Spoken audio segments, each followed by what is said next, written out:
Baik, di video sebelumnya saya sudah pasang piston di stang piston ya. Di sekernya sudah saya pasang di stang sekernya, stang piston, stang seker, seker piston sama ya bahasanya aja. Kemudian sebelum memastikan untuk pasang blok silinder atau blok silindernya ini pastikan piston bersih dan kemudian eh, memposisikan celah ring pistonnya dengan benar ya. Pakai teknik apapun tidak masalah, yang penting setiap celah tidak boleh ketemu antara celah yang satu dengan celah yang lain. Nah, ini cara pasang seperti ini. Saya pasangnya seperti ini ya. Kalau memang agak berat, agak nyantol, jangan dipaksakan. Untuk awal dikasih oli bagian dinding pistonnya ataupun ring pistonnya, bagian bawah, bagian atas dikasih karena untuk pemasangannya akan lebih mudah. Dan seperti ini ya. Saat menekan piston atau menekan blok silindernya jangan dipaksakan. Dan menggoyang blok silindernya tidak hanya ke atas ke bawah tapi ke kanan kiri juga. Nah, seperti ini. Kalau ini feeling aja ya, kalau agak berat sih nggak saya paksakan, pasti akan saya keluarkan lagi. Nah, ini saya keluarkan, saya masukkan, nah ini saya keluarkan, saya masukkan lagi ya, seperti begitu, plek, ringan. Nah, ini saya coba masuk keluar gini. Ini untuk memastikan ya, memastikan memang gerakannya ringan, lancar lah, tidak ada tersendat atau berat.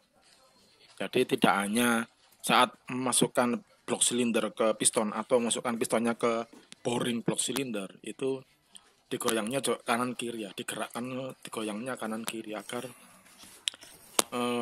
ring pistonnya mudah mingkup atau mudah rapat. Oke, kemudian jangan lupa karet tensioner atasnya ini jangan sampai nyantol. Kemudian masukkan juga rantai kampret atau rantai katangnya seperti ini, tinggal dimasukkan lagi sampai mentok. Nah, ini sudah mentok. Kemudian saya pastikan saya bersihkan permukaan piston ya. Ini yang permukaan piston yang atas, ini atau depan, ini saya bersihkan. Pastikan tidak ada oli yang menggenang di bawah maupun di atas ya. Saya usahakan seperti itu, kemudian pasang karet tensioner atau tensioner lah, sebutnya tensioner bagian bawah biasanya lebih bening. Kalau yang atas kan memang lebih gelap atau warna hitam. Yang bawah biasanya memang lebih bening ya warnanya. Kemudian setelah terpasang, pasang busing. Ini busingnya di sebelah kiri atas dan kanan bawah. Kalau dilihat dari posisi piston ya. Kemudian ini pastikan pistonnya in berada di atas atau cowakan yang lebar di atas. Kalau saya sih lebih berkeyakinan bukan karena lebar kecilnya cowakan ya, tapi berdasarkan ada kode, ada tandanya. Kalau di Honda ini kan ada tulisan in lah. In itu berarti masuk. Jadi lurus atau segaris dengan lubang masuk atau klep masuk atau klep in. Kemudian saya pasang packing blockhead atau packing block up. Ini sudah saya kasih tribon ya. Kasih tribonnya jangan banyak-banyak, tipis saja tapi rata ya. Seperti ini. Saya contohkan seperti itu. Jadi memastikan untuk dikasih tribon ke packingnya memang nggak terlalu banyak, tipis tapi rata. Itu. Kemudian saya pasang block up atau cylinder head atau head cylinder atau block head. Ini saya pasang seperti ini. Udah saya bersihkan ya, pasti bersih. Ini udah bersih, udah disekur, udah ganti seal clamp semuanya. Nah, ini kelihatan di ruang bakarnya bersih, bersih banget. Dari sebelumnya kerak-kerak hitam-hitam udah bersihkan, saya bersihkan. Kemudian langsung pasang aja seperti ini, ya tinggal plek aja. Jangan khawatir nggak akan terbalik. Nah, untuk pemasangan biasanya saya mendahulukan untuk baut yang di pinggir ya. Apa diketok-ketok atau dipukul-pukul sama tangan kalau kuat. Kalau nggak kuat dipukul pakai palu karet aja.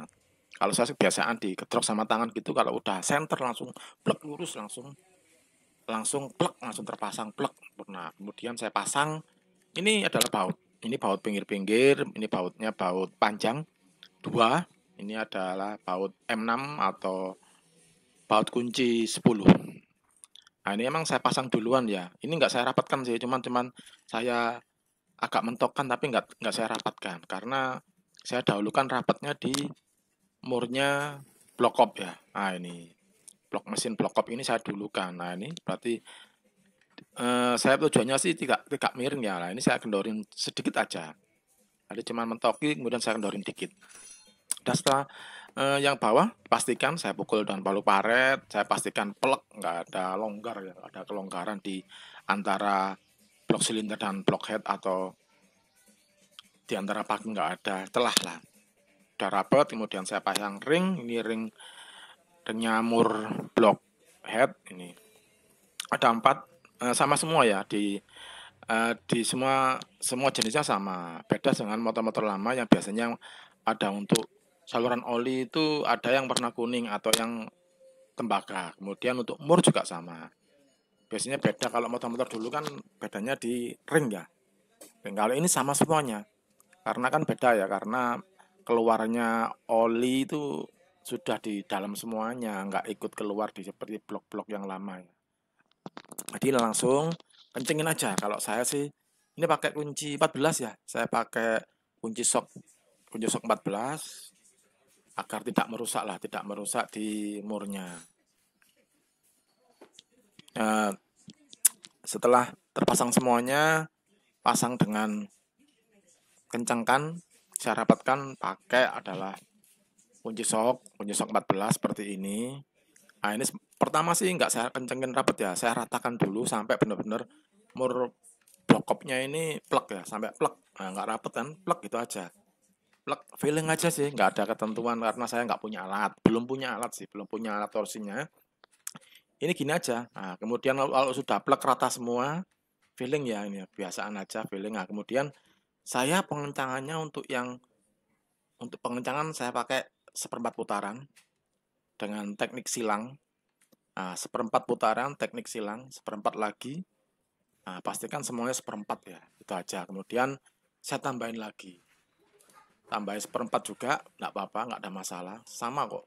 Nah, ini teknik silang juga ya, pengencangan silang, seperempat putaran di kunci soknya. Kemudian setelah itu boleh, kalau mau nambah boleh, tapi kalau saya enggak sih. Biasanya kalau udah terasa kak, nah ini udah saya cek ini udah tek tek, nah, tambah dikit, udah tek bunyi tek tek ini, tek tek, nah udah tambah dikit aja. Sekitar 5 sampai 10 derajat mungkin ya putarannya. Oke, baik sudah terpasang semuanya. Pengencangan tinggal pasang gear timing. Oh ya ini pengencangan di baut 10 yang pinggir ya. Kemudian setelah ini kencang, di video selanjutnya adalah saya pasang gear timing dan shotgun sonar. Sampai jumpa lagi. Yes.